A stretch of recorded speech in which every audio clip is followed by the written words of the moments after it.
કલ્યાણ શેમાં છે? તો કહ્યું મનુષ્યનું પરમ કલ્યાણ એ પ્રભુની નિષ્કામ ભક્તિમાં છે. બે વિશેષણ ભક્તિને આપ્યા. ભક્તિ કહેવાય કોને? સૌથી પહેલો પ્રશ્ન, કેવી ભક્તિ કરવી જોઈએ કે જેનાથી મનુષ્યનું પરમ કલ્યાણ થાય? આ બીજો પ્રશ્ન. ભક્તિ કોને કહેવી? આપણે કીર્તન ગાઈએ, આપણે પાઠ કરીએ, આપણે સેવા કરીએ, ભક્તિ કોને કહેવાય?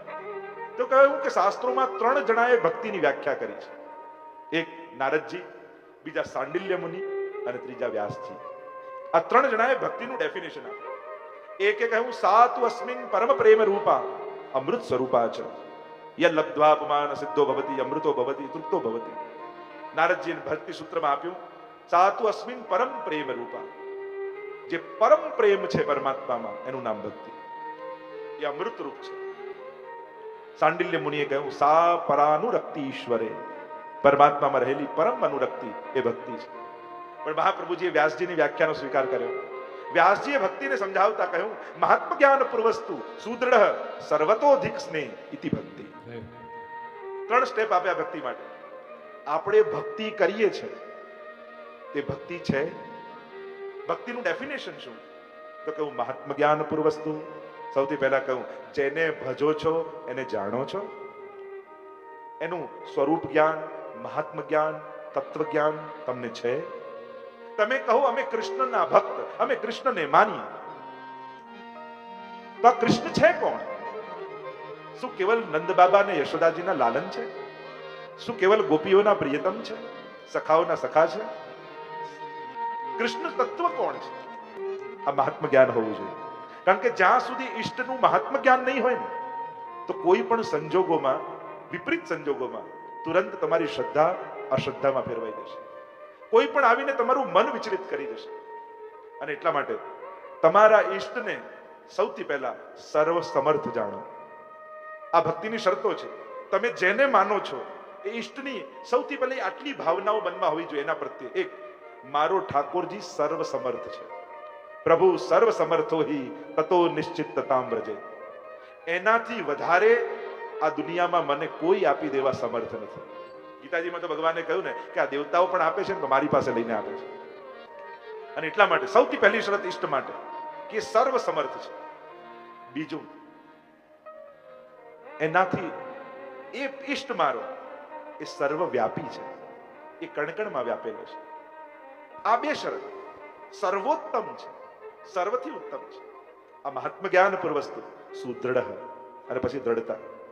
એક વાર જેના પર ભરોસો રાખ્યો ને, પછી કોઈ પણ સંજોગો આવી જાય, તમારું મન ક્યારે પણ એના પ્રત્યે હીન ભાવ વાળું ન થવું જોઈએ. ઘણી વાર લોકો ઠાકોરજી પણ પુષ્ટાવી આવે ને, ઉતાવળમાં પુષ્ટાવાના જે સ્વરૂપ હાથમાં આવ્યું લઈને આવે, પછી બીજાના ઠાકોરજી જુએ, લો આના લાલન તો કેવા સરસ મોટા છે, મારા તો સાવ નાના છે. આ અપરાધ છે. આપણા માથે બિરાજતા ઠાકોરજીથી શ્રેષ્ઠ અને સુંદર દુનિયામાં બીજું કોઈ સ્વરૂપ નથી. આ જો ભાવ નહીં હોય ને તો પ્રભુથી મન હંમેશા વિચલિત રહેશે. પોતાના ઠાકોરજીને સર્વોપરી જાણીને સેવા કરો. ક્યારે પણ પોતાના પ્રભુ પ્રત્યે હીન ભાવ નહીં લાવો. સુદૃઢ અને સર્વતો અધિક સ્નેહ. અહીંયા સુતજી કહેતા બોલ્યા કે ભક્તિ તો પ્રભુની કરવી, એનાથી મનુષ્યનું પરમ કલ્યાણ છે. પણ કેવી ભક્તિ?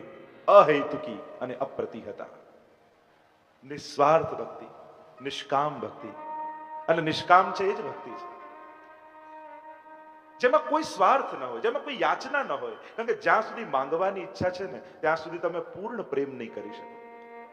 જ્યારે ભક્તિ આપવામાં પ્રવૃત્ત થશે ને, આજ સાધારણ વ્યક્તિને વૈષ્ણવની વિચારધારામાં ફરક.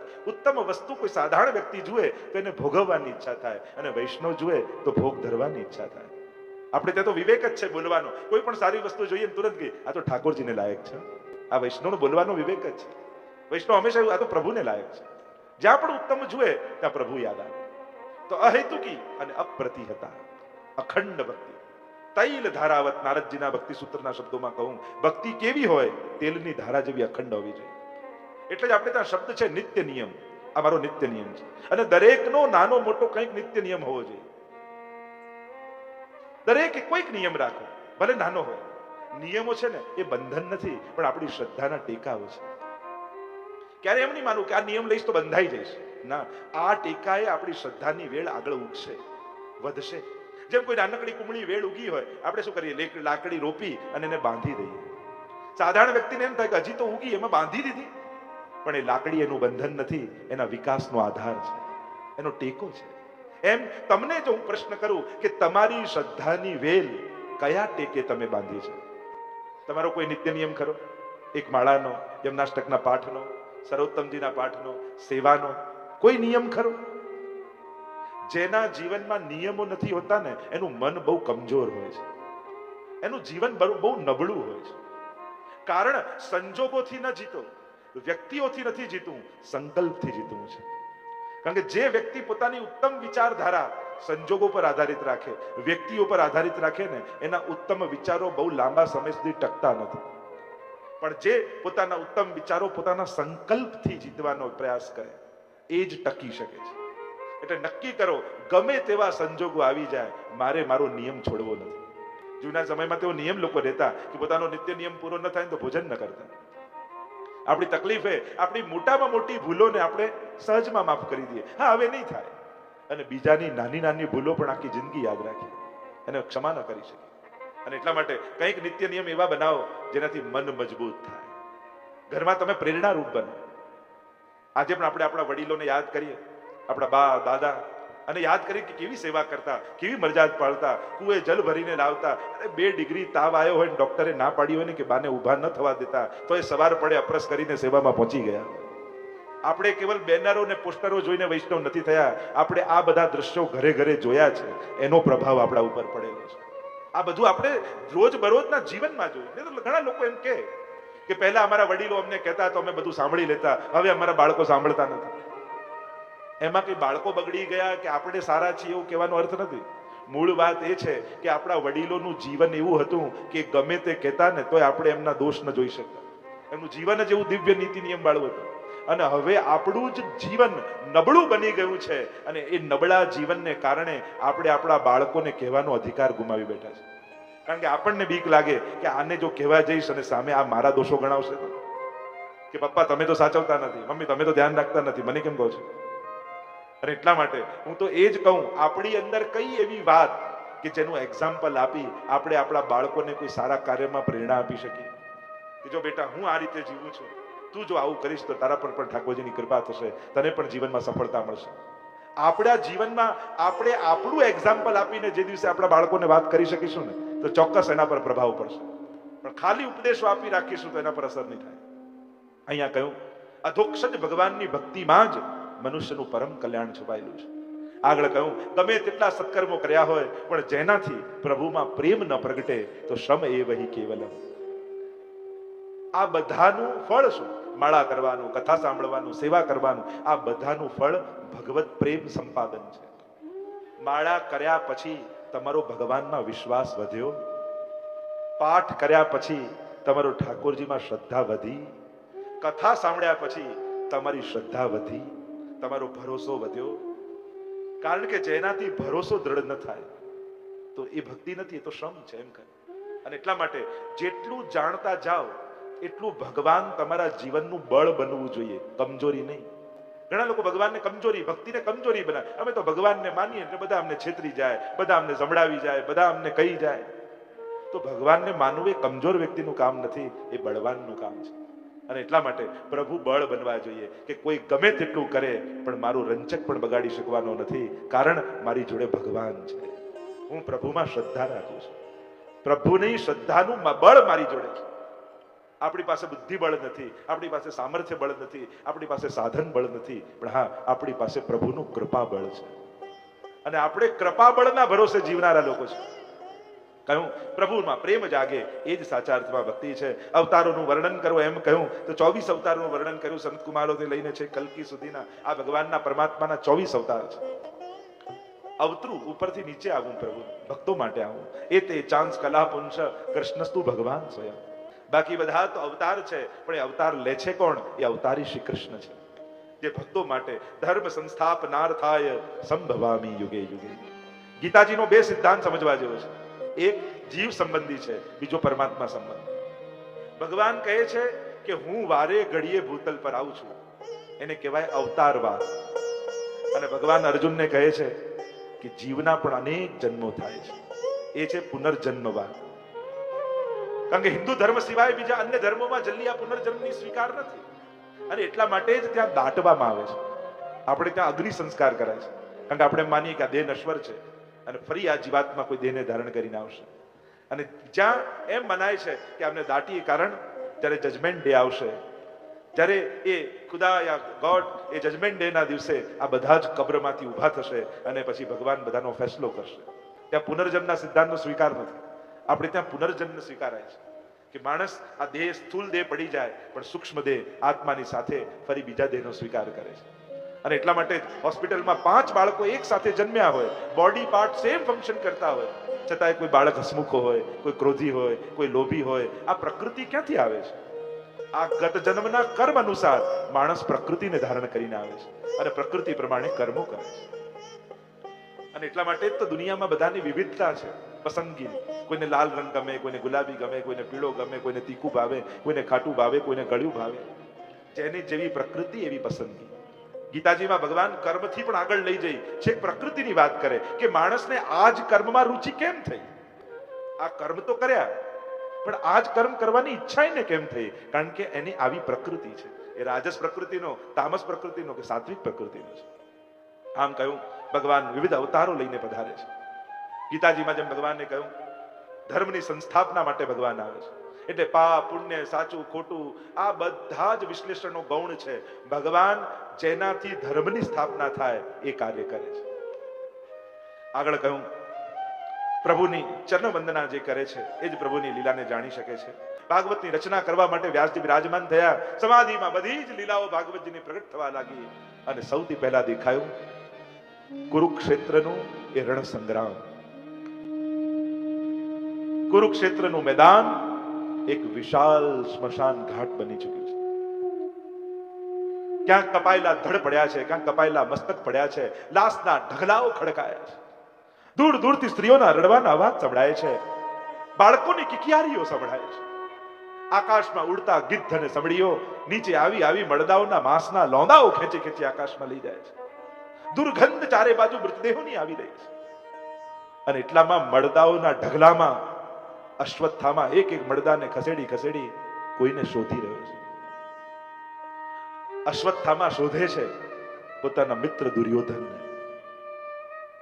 એટલામાં દૂરથી અવાજ સંભળાયો, અશ્વત્થામા! કાન ઊંચા થઈ ગયા અશ્વત્થામા. ભાગ્યો અશ્વત્થામા. અને દોડતો દોડતો આવીને જુએ તો લોહીના ખાબોચિયામાં દુર્યોધન પોતાની અંતિમ શ્વાસો ગણી રહ્યો છે. ભાઈ નથી. દુર્યોધન કહે, મિત્ર, મારી છેલ્લી ઈચ્છા પૂરી કર. અશ્વત્થામાએ હાથમાં હાથ મૂકીને કહ્યું, મિત્ર, તને વચન આપું છું, તારી અંતિમ ઈચ્છા હું પૂરી કરીશ. બતાવ, તારી શું ઈચ્છા છે? અને ત્યારે દુર્યોધને કહ્યું, મરતા પહેલા 5 પાંડવોના કપાયેલા મસ્તક જોવા માંગુ છું. અને અશ્વત્થામાએ હાથમાં હાથ મૂકીને કહ્યું, તને વચન આપું છું, કાલે સૂરજનું પહેલું કિરણ નીકળે એ પહેલા 5 પાંડવોના કપાયેલા મસ્તક લાવી તારા ચરણોમાં ફેંકીશ. અહીંયા વિચાર થયો કે અશ્વત્થામાન તો અષ્ટ ચિરંજીવીઓમાં યાદ કરવામાં આવે છે. વલ્લભકુલને ત્યાં પણ માર્કંડે પૂજા હોય ને, એ માર્કંડે પૂજામાં શું હોય? અષ્ટ ચિરંજીવી છે ને એમનું પૂજન થાય, અશ્વત્થામાનું પૂજન થાય. તો કહ્યું કે પૂજામાં અશ્વત્થામાનું પૂજન થાય, પછી અશ્વત્થામાની બુદ્ધિ આવી કેમ બગડી? મહાપ્રભુજી કહે, એની બુદ્ધિ બગડવાનું એક જ કારણ છે, એને દુર્યોધનનું અન્ન ખાધું છે. અને જ્યાં સુધી એ શરીરમાં વહેતું રહેશે લોહી રૂપે, ત્યાં સુધી એની બુદ્ધિ આવી જ રહેશે. વચન તો આપ્યું દુર્યોધનને. દુષ્ટોની ઈચ્છા પણ દુષ્ટ હોય. એમ કહેવામાં આવે કે જ્યારે જે સહદેવ હતો ને એ ત્રિકાળ જ્ઞાની હતો એમ કહેવાય, પણ એને કોઈ પૂછે ને તો જ એ ભવિષ્ય કહી શકે. એટલે મહાભારતનું યુદ્ધ થતું હતું એના પહેલા દુર્યોધનને એમ થયું કે લાવ સહદેવને જઈને પૂછીએ તો ખરા કે યુદ્ધ જીતશે કોણ અને કોણ મરશે. આવ્યો સહદેવ પાસે ને કહેવા લાગ્યો કે કઈ પ્રશ્નો કરવા છે તમે? હા પૂછો. તો પૂછ્યું કે આ મહાભારતનું યુદ્ધ કોણ જીતશે અને કોણ હારશે? ત્યારે એને કહ્યું કે પાંડવો જીતશે ને કૌરવ હારશે. એને ચિંતા થઈ ગઈ. અરે, એને પૂછ્યું મારું શું થશે? કે તારું મૃત્યુ થઈ જશે. તો કે હું બચું કઈ રીતે? તો કે તને કોઈ મહાપુરુષ પોતાના આશ્રયમાં રાખે તો તું બચી શકે. તો ફરી પૂછ્યું તો એવો મહાપુરુષ કોણ? તો કે ભીષ્મજી. કે ભીષ્મજી જો તને આશ્રય આપે તો તું બચે. તો કે ભીષ્મજી તો એમની તો સદબુદ્ધિ મનોમંતે પાંડવોના પક્ષમાં છે, મને કેમ આશ્રય આપે? તો કે એની બુદ્ધિ બગડે તો તને આશ્રય આપે. તો ફરી પૂછું, એમની બુદ્ધિ બગડે કઈ રીતે? તો કે કોઈ દુષ્ટનું એઠું ખાય તો એની બુદ્ધિ બગડે. તો કે એવો દુષ્ટ કોણ? તો કે તું, કે બધાને મારીને તારે જીવવું છે. એવા દુષ્ટનું હેઠું ખાય તો કે દુષ્ટ તું જ છે. ધૃતરાષ્ટ્રના મનમાં રહેલું પાપ પુત્ર રૂપે સામે આવ્યું છે. ધૃતમ રાષ્ટ્રમ યેન સ ધૃતરાષ્ટ્રની વ્યાખ્યા જ કરી, જેની અંદર બીજાને પડાવવાની વૃત્તિ છે એ ધૃતરાષ્ટ્ર છે. ભક્ત હોય ને એ હક છોડનારો હોય, દુષ્ટ હોય એ બીજાનો હક મારનારો હોય. આપવાથી આનંદ પ્રગટે છે, લેવાથી ઉદ્વેગ થાય છે. આ ધૃતરાષ્ટ્ર વૃત્તિ છે. અહીંયા વચન તો આપ્યું અશ્વત્થામાએ, પણ સામે છાતીએ લડવાની તાકાત એની અંદર નથી કે પાંડવોની સાથે લડીશ. વિચાર કરવા લાગ્યો આપેલું વચન નિભાવવું કઈ રીતે. વિચાર કરતા કરતા મનમાં આવ્યું કે જ્યારે અડધી રાતના બધા જ છાવણીમાં સૂતા હોય ત્યારે છાનો માનો ખડગ લઈને પહોંચી જાઉં અને સૂતેલા પાંડવોના શિરચ્છેદ કરીને લઈ આવું. દુષ્ટનો સંગ દુર્બુદ્ધિ કરી નાખે છે. નક્કી કર્યું પણ પાંડવોની સાથે તો ભગવાન છે. ભગવાન જાણી ગયા અને પાંડવોને કહ્યું કે ચાલો મારી સાથે યમુનાજીના કિનારે મારે તમારી સાથે મંત્રણા કરવી છે. તો પાંડવો તો ગયા, પણ પાંડવોના 5 યુવાન પુત્રો હતા. એ 5 યુવાન પુત્રો ન ગયા. ભગવદ આજ્ઞાનું ઉલ્લંઘન કર્યું અને પાંડવોની જગ્યાએ પાંડવોના યુવાન પુત્રો સુઈ ગયા. લુપાતો છુપાતો એક ભેડિયાની જેમ અશ્વત્થામા પ્રવેશ કરે છે પાંડવોની છાવણીમાં. અને પાંડવો સૂતા છે એમ વિચાર કરી એક એકના શિરને પકડી ખડગથી કાપી બાંધી પોટલામાં 5 મસ્તકોને અને અશ્વત્થામા ભાગે છે. ભાગતો ભાગતો ભાગતો ભાગતો જ્યાં સૂરજનું પહેલું કિરણ નીકળ્યું ને દુર્યોધનની નજીક પહોંચી ગયો, કહેવા લાગ્યો, મિત્ર મેં મારું વચન નિભાવી દીધું છે. દુર્યોધન કે બતાવ. હું 5 પાંડવોના કપાયેલા મસ્તક જોવા માંગુ છું. અને જ્યાં 5 મસ્તકો ફેંક્યા અને જોઈને દુર્યોધન પ્રલાપ કરવા લાગ્યો. ચોધાર આંસુએ દુર્યોધન રડવા લાગ્યો. અરે અશ્વત્થામા, આ પાંડવો નથી, પાંડવોના બાળકો છે. તે તો અમારી પાછળ કોઈ તર્પણ કરનારું ઘરમાં રહેવા ન દીધું. આમણે મારું શું બગાડ્યું હતું? મારું વેર તો પાંડવો સાથે. અને પ્રલાપ કરતા કરતા દુર્યોધને પોતાના પ્રાણોના ત્યાગ કરી દીધા. અને અહીંયા સવાર પડી અને દ્રૌપદી પોતાના વાલ સોયા બાળકોને જગાવવા માટે છાવણીમાં પ્રવેશ કરે છે. વિચાર કરો, એક મા માટે આ દ્રશ્ય જોવું કેટલું અઘરું છે. દુનિયાનું સૌથી કોઈ ન ગમે એવું દ્રશ્ય હોય તો માં ઘરના દરવાજે ઊભી હોય અને દીકરો 4 ખભે ચડીને ઘરની બહાર નીકળતો હોય. એ કોણ આ દ્રશ્ય જોઈ શકે? યુદ્ધ કોઈ પણ જીતે કે હારે, માનવતા તો હંમેશા હારતી જ હોય છે. કારણ કે વ્યક્તિ ભલે એક હોય પણ કેટલા વ્યક્તિત્વને જીવતો હોય, કેટલા સંબંધોને જીવતો હોય છે. એક જ વ્યક્તિ મરે તો કોઈનો દીકરો જાય, કોઈનો ભાઈ જાય, કોઈનો પતિ જાય, કોઈનો મિત્ર જાય. એક વ્યક્તિ જાય ને કેટલા સંબંધો મરી જતા હોય છે. જ્યાં પ્રવેશ કર્યો છાવણીમાં અને લોહીના ખાબોચિયામાં કપાયેલા ધડ જોયા. હે કૃષ્ણ પુકાર કરે. 5 પાંડવોને લઈને પરમાત્મા દોડતા દોડતા આવ્યા. કપ કપારી છૂટી ગઈ દ્રશ્ય જોઈને. કોણ છે આ દુષ્ટ કૃત્ય કરનારો? અર્જુને પ્રતિજ્ઞા લીધી કે જ્યાં સુધી આ દુષ્ટ કૃત્ય જેણે કર્યું છે એનું મસ્તક કાપીને ન બેસાડું તને, ત્યાં સુધી હું પાછો નહીં. ભગવાને રથની લગામ ખેંચી, અર્જુન પાછળ બેઠા, આગળ આગળ અશ્વત્થામા ભાગે છે, પાછળ પાછળ ભગવાનનો રથ આવે છે. કેશથી પકડ્યો અશ્વત્થામાને અને ભાગવતજી લખે છે જેમ બલિ ચઢાવવા માટે કોઈ પશુને ઘસડતા ઘસડતા લઈને આવવામાં આવે એ રીતે અશ્વત્થામાને એક પશુની જેમ ઘસડતા ઘસડતા લાવવામાં. આવું પાપ અશ્વત્થામાએ કર્યું છે. અને જ્યારે દ્રૌપદી આ દ્રશ્ય જુએ છે, મહાભારતની દ્રૌપદી અને ભાગવતજીની દ્રૌપદીમાં ઘણો મોટો ફરક છે. ભાગવતની દ્રૌપદી ભગવત ભક્તા છે. મહાભારતની દ્રૌપદી 5 પાંડવોની રાણી છે. ક્યાંક અહંકાર છે, ક્યાંક મદ છે, ક્યાંક દ્વેષ છે. આ મહાભારતના યુદ્ધમાં આપણે એમ કહીએ કે દ્રૌપદી બોલી એટલે મહાભારત થયું, પણ એ બોલી એ મહાભારત થયું. પણ ઘણાએ બોલવું જોઈતું હતું અને ન બોલ્યા એટલે પણ મહાભારત થયું છે. જીવનમાં ઘણીવાર બોલનારા બોલે, ન બોલવું જોઈએ છતાંય બોલે તોય મહાભારત થાય. અને ઘણાએ ખરેખર બોલવાની જરૂર હોય અને જો મૌન રહી જાય ને તોય મહાભારત થાય. ઘણીવાર વડીલોએ કરેલી અવ્યવસ્થા એ બાળકોમાં ઝઘડાનું કારણ બની જતું હોય છે. ઘણીવાર સંતતિઓના ઝઘડાના મૂળમાં વડીલોએ કરેલી અવ્યવસ્થા કારણભૂત હોય છે. અને એટલા માટે જીવનમાં એવી અવ્યવસ્થા તમારા ગયા પછી ન મૂકી જતા કે તમારે કારણે કુટુંબમાં ઝઘડા થઈ જાય. બને તો હાજરીમાં જ બધી વ્યવસ્થા કરીને જવી. ઘણીવાર જોઈએ છે દુનિયામાં, સંસારમાં મોટા ભાગે 80% ઝઘડા વડીલો મૂકી ગયા હોય છે, બહારના લોકો ન કરી જતા. આ વડીલોએ વ્યવસ્થા ન કરી એટલે સંતતિઓમાં ક્લેશ અને ઝઘડા મૂકી ગયા. અને મોટા ભાગના કેસો આના જ ચાલતા. અને એટલા માટે વ્યવસ્થા રાખવી સંસારમાં. સંસારને એવું વ્યવસ્થિત ગોઠવો કે તમારા ગયા પછી પણ તમારા નિમિત્તે ક્લેશ ન થાય.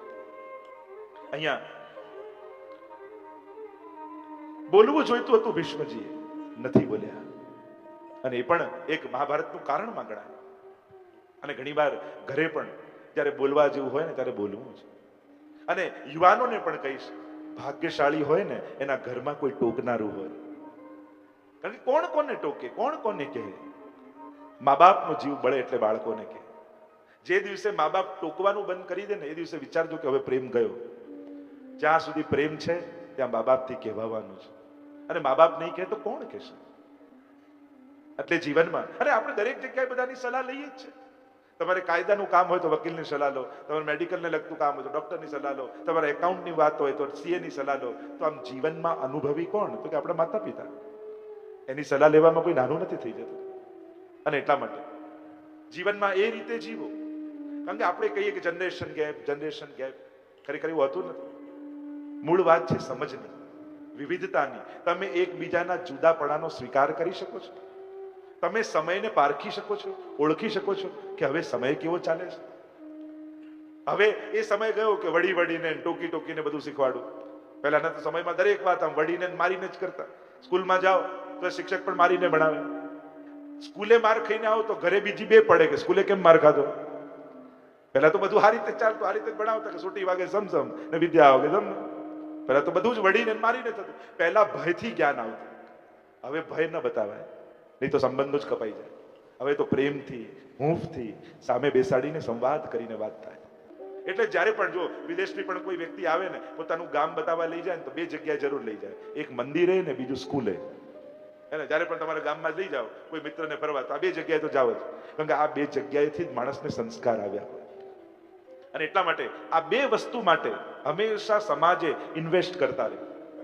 તમારા ગામમાં, તમારા જ્યાં પણ અનુકૂળ સ્વજનો આદિ રહેતા હોય ત્યાં આ બે જગ્યાએ ખર્ચવાનો વારો આવે તો હાથ પાછો નહીં ખેંચવો. એક મંદિર બંધાતું હોય ત્યાં, અને બીજું જ્યાં સ્કૂલ બંધાતી હોય ત્યાં, અને ત્રીજું અત્યારના સમયમાં હોસ્પિટલ બંધાતી હોય ત્યાં.